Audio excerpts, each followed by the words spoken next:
are with John Amette from Ferrari Classiche. John, tell us just what is the process? Well, the Classique program, when it was started, is for Ferraris which are 20 years or older, limited edition Ferraris, all race cars, but all the actual race cars, competition cars. And those limited edition cars, like the 288 GTO behind you, and even the 599 GTO, which all of those cars, there's only 599 of them, they come from the factory with Classique certification, the portfolio and the signed certificate. Brand new now. Because it's a limited edition car, and the factory decided to do that. The only other recent car which is eligible is the 16M 430 Scuderia, the convertible. And that's because that's a limited edition car as well.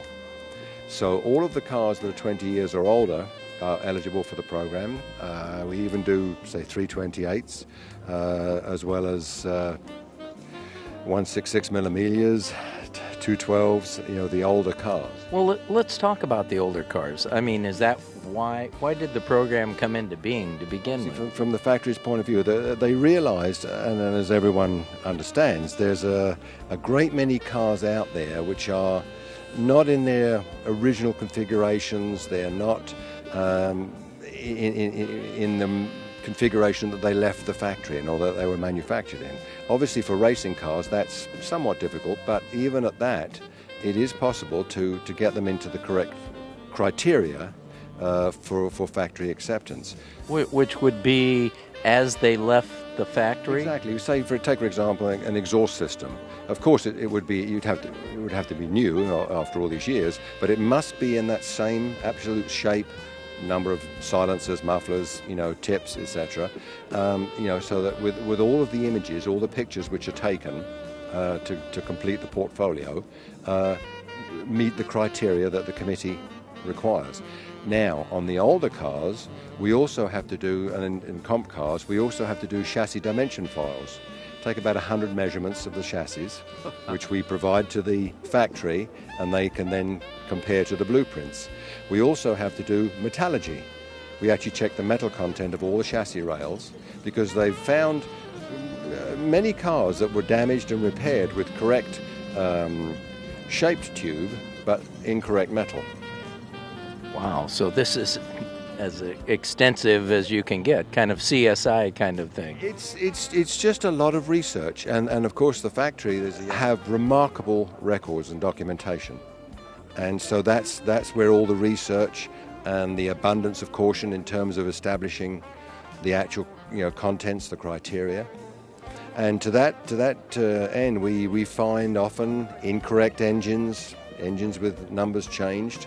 And in fact, an engine could be not the engine that the car started life with, and as long as no one had attempted to change the numbers to match its chassis, which happens, it can be accepted. It would be accepted if it's the exact proper correct engine. And not altered. We find on a lot of the 250s where we'll have not its original gearbox or not its original differential rear axle, but as long as it's the correct generation, the correct type, it can be certified and accepted. This engine block here is made for one of our valued clients because he has a 250 Tour de France with good history, but it has an incorrect engine block in it. Ah. It's from a 250 GTE. It wasn't possible to find a 128 CLM block in usable condition, so the factory has this block remanufactured. They do all the quality control, check everything, and then it gets these sequential numbers that you see here to identify it. Not the number that would match the chassis. Not the number. Because there was one engine once built with that number on it that was in that chassis, in that car.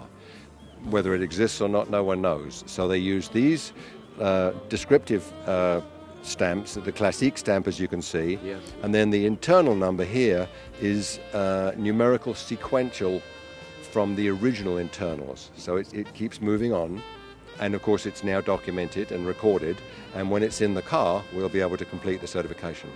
Wow, that's fantastic. So there is a solution for someone. Yes, that has they've made blocks for several clients where it hasn't been possible to find a correct type to install. and the block that is in the car, which we do on occasion find is not the correct or the original one.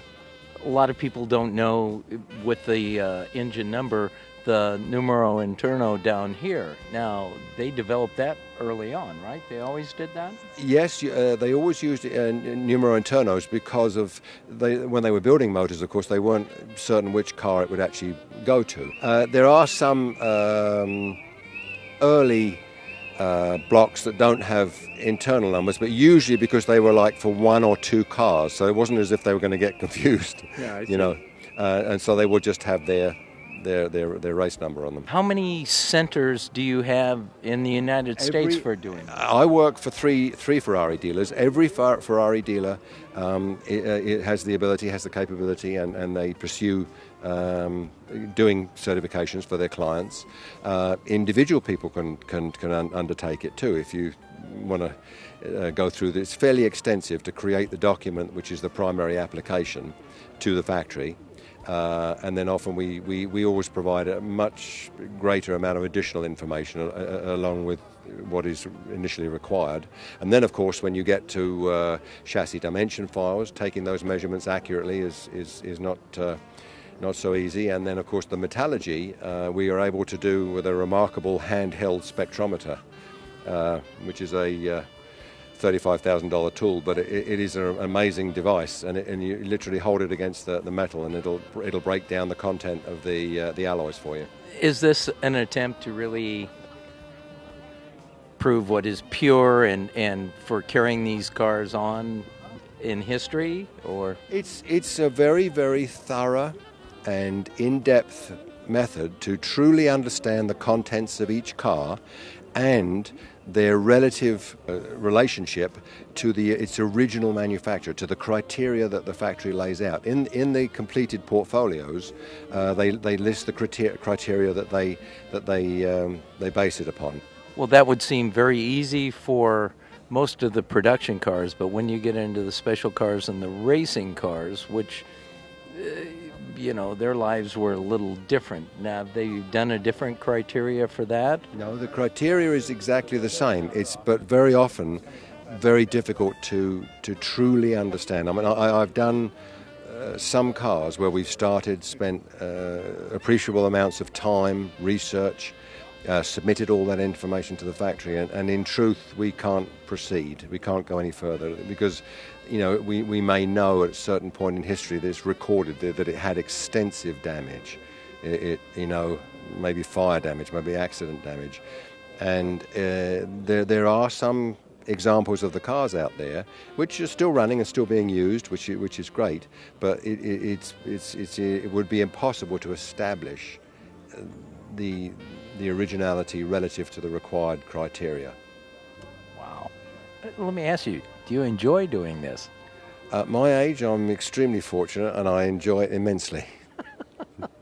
John, that's great. Thank you so much. Thank you, sir. Barnaby. Great to see you.